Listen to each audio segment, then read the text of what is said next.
और उसका वचन 6वां और 7वां पढ़ेंगे। 6वां वचन, तुम लड़ाइयों और लड़ाइयों की चर्चा सुनोगे तो घबरा न जाना, क्योंकि इनका होना अवश्य है, परंतु उस समय अंत न होगा। क्योंकि जाति पर जाति और राज्य पर राज्य चढ़ाई करेगा, और जगह जगह अकाल पड़ेंगे और भूकंप होंगे। वचन 6 और 7 में क्या लिखा है? जाति और जाति, राष्ट्र और राष्ट्र एक दूसरे पर उठेंगे। लड़ाई की समाचार हमें सुनने को मिलेंगे। क्या इन दोनों में नहीं मिल रहे हैं? आज चीन के ऊपर अमेरिका देखो उठा है, पाकिस्तान तो कब से तैयार है इंडिया के खिलाफ। देश देश पर, जाति जाति पर, राष्ट्र राज्य राज्य पर एक दूसरे के विरोध में खड़े रहेंगे। बिल्कुल ऐसी स्थिति आज हो गई है। इतना ही नहीं, मैं तो इससे आगे जाके भी कहूंगा कि एक जाति दूसरे जाति के ऊपर उठेगी, एक धर्म दूसरे धर्म के ऊपर उठेगा। वो कहेगा नहीं मैं ही सच्चा हूं, मेरा ही धर्म अच्छा है। वाद विवाद बढ़ते जाएंगे, झगड़े होंगे, लड़ाइयां होंगी। अंत के दिनों में हो रहा है कि नहीं हो रहा है? प्रभु ने जो बातें उन दिनों में कही थी अपने चेलों से, उस बातों को हम आज देख रहे हैं कि हमारे आंखों के सामने ये सब बातें हो रही है। अकाल पड़ेगा। पिछले 2-3 साल से कितना अकाल है हमारे राज्य में, हमारे देश में। आने वाले दिनों में तो हम खुद अनुभव ले रहे हैं। अभी सब कंपनियां बंद पड़ी है, किसी को नौकरी नहीं है, पगार नहीं है। अकाल पड़ा है ना। तो अंत के दिनों की बातें जो प्रभु ने बताई वो शुरू हो गई है। अब बहुत ही कम समय बचा है। इन बातों से हम अपने आप को तैयार करेंगे ताकि प्रभु में हम विश्वास के साथ खड़े रहे। जरूरत की जो चीजें हैं उनको उनकी कमी होगी। आजकल देखो दुकान में जाओ, दाल नहीं मिल रही है। जरूरतों की चीजें नहीं मिलेगी। महामारी शुरू हो गई है, कोरोना शुरू हो गया, पूरी दुनिया में हाहाकार मचा दिया है। हमारी टेक्नोलॉजी कुछ काम नहीं कर सकती। हेलो, कितनी भी बड़ी टेक्नोलॉजी हम ढूंढ सके, लेकिन अब तक पूरी दुनिया में कोरोना वायरस के ऊपर कोई भी दवा हमने नहीं खोजी है। प्रभु जी ने कहा है, पहले से ही कहा है, ये महामारी देखो, लाखों लोग आज मर चुके हैं। तो अब सोचो कितने दिन बाकी होंगे प्रभु के आने के लिए। हालेलुया। जब दुनिया की हाल है तो हमारा क्या होगा? आपके मन में सवाल होगा, मेरा क्या होगा प्रभु, मेरा क्या होगा? ओ प्रभु को धन्यवाद देंगे, प्रभु की स्तुति करेंगे।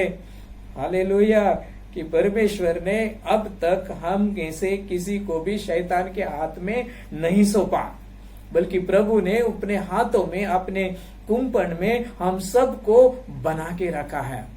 जैसे कि भजन संहिता 91 की अध्याय में 5वां और वचन 7 तक हम पढ़ेंगे। क्या कहता है परमेश्वर? देखिए, हमने पढ़ा है बहुत बार, फिर एक बार पढ़ेंगे कि ऐसे दिनों में परमेश्वर अपने विश्वासियों को, अपने लोगों को, उसने जिनको चुना है उनको वो किस तरह से संभालता है। देखिए क्या कहता है वो आपसे, तू न रात के भय से डरेगा और न उस तीर से जो दिन को उड़ता है।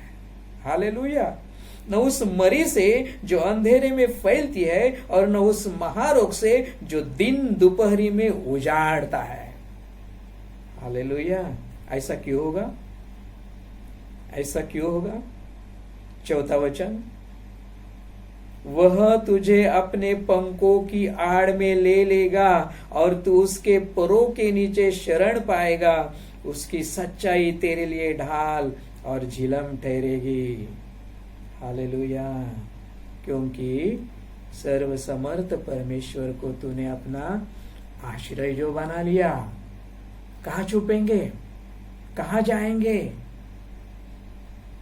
बड़ी बड़ी बातों से अपने आप को फंसाएंगे, भरमाएंगे, या प्रभु के वचन में डट कर खड़े रहेंगे? हालेलुया। जिसका आश्रय हमने पाया है उसके हाथ में हम दिन में, रात में, दोपहर में, हर क्षण में सुरक्षित है। क्या हम प्रभु को धन्यवाद देंगे? जोर से प्रभु की स्तुति हो, प्रभु को हालेलुया, हालेलुया। देखिए, इन दिनों में कोई भी टेक्नोलॉजी काम आने वाली नहीं है। अगर काम आएगी तो एक ही बात है कि प्रभु को शरण जाना, उसके आश्रय में जाना। तो वो खुद हमें वचन देता है कि कोई बीमारी तुझे नहीं छुएगी। तेरी दाई और हजारों पड़ेंगे लेकिन तुझे कुछ नहीं होगा। प्रभु की स्तुति हो, प्रभु को महिमा हो। हालेलुया। प्रार्थना करो। मैं इस समय हर एक परिवार के लिए प्रार्थना करता हूँ। प्रभु जी, जो जो परिवार ये वचन देख रहा है, वचन सुन रहा है, तेरी आज्ञाओं के अनुसार चल रहा है, तेरा भय रखते हैं, तेरे वचन पर विश्वास रखते हैं, तेरे मार्ग पर चल रहे हैं, उन पर आज ये आशीष, आज ये वचन की आशीष हर एक पर तू उंडेल देना, ताकि परमेश्वर तेरा वचन हमारे जीवन में पूरा हो जाए। हालेलुया। प्रभु की स्तुति हो। आमेन, आमेन। कहिए आमेन। कि हर एक परिवार में प्रभु जी आज इस वचन के लिए हम आपको धन्यवाद देते हैं। भूमिकंप हो जाएंगे। कितने हो रहे हैं? डिस्कवरी पर एक दिन मैं देख रहा था, दिन में 20-25 भूकंप, एक दिन में 20-25 भूकंप पूरी दुनिया में हो रहे हैं। 20 से 25। हालेलुया।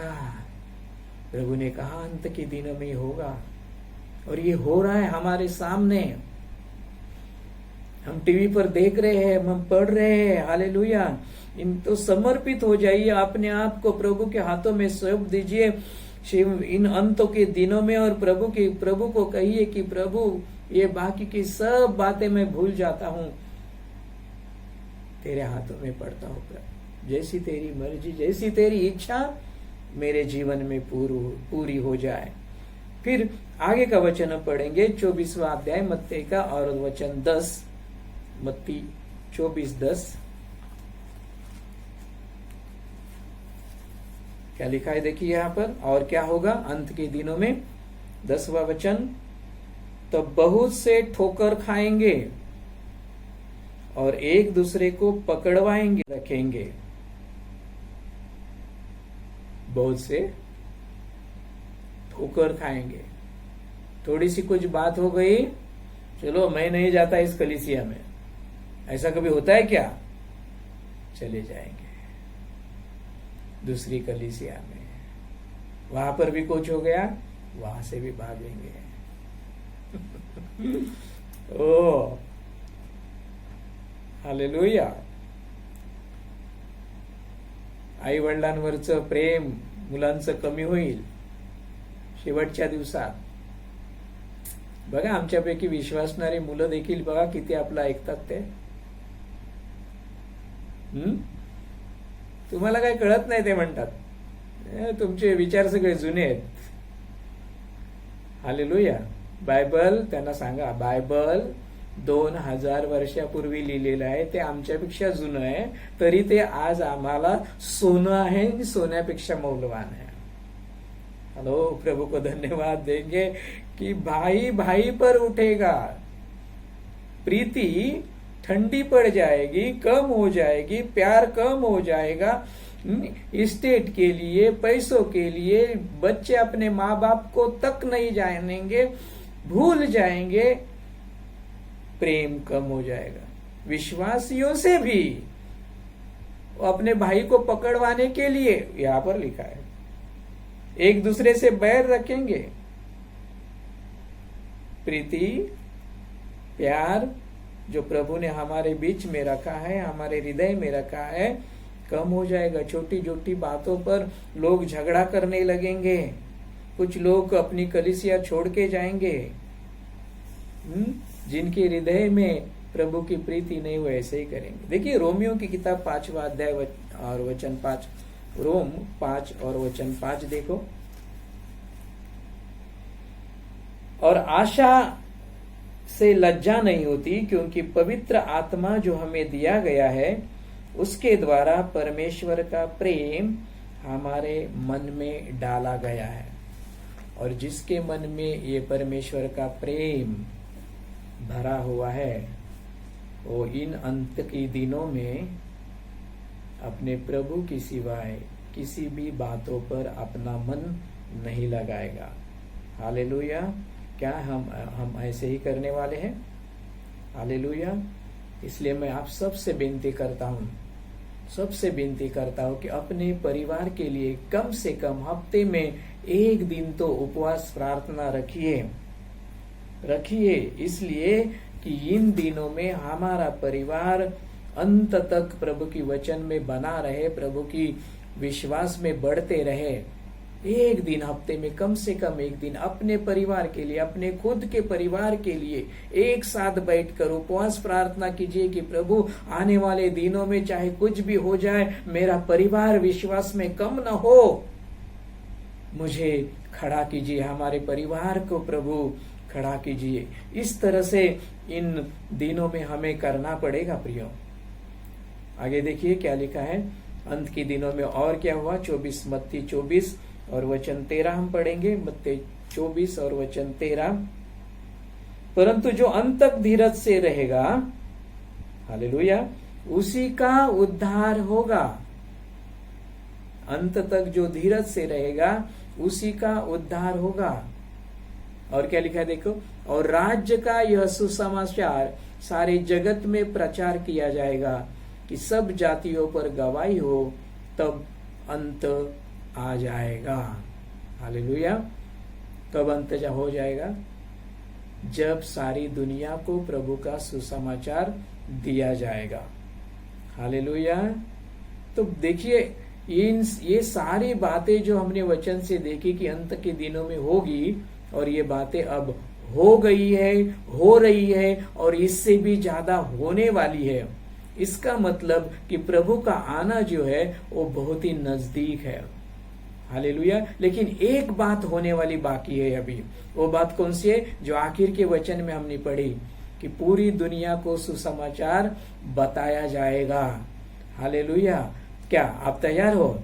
पूरी दुनिया को समाचार बताया जाएगा, और आने वाले दिनों में परमेश्वर अपने लोगों का इसके लिए इस्तेमाल करके लेगा। जैसे पिछले वचन में मैंने आपको बताया था कि आने वाले दिनों में योएल भविष्यवक्ता ने जो भविष्यवाणी की थी वो भविष्यवाणी हमारे जीवन में पूरी होने जा रही है। प्रभु का अभिषेक हमारे ऊपर आएगा, और उस अभिषेक से, उस सामर्थ्य से हम दुनिया में प्रभु का सुसमाचार बताएंगे, चमत्कारों से, सामर्थ्य से काम करेंगे, और हर एक को ये बात बताई जाएगी कि तैयारी करो, पश्चाताप करो, बपतिस्मा लो, भय रखो, और जो बचाने वाला, जो पापों की क्षमा करने वाला, जो एक ही परमेश्वर है, जो आपसे प्यार करता है, वो प्रभु यीशु मसीह आ रहा है।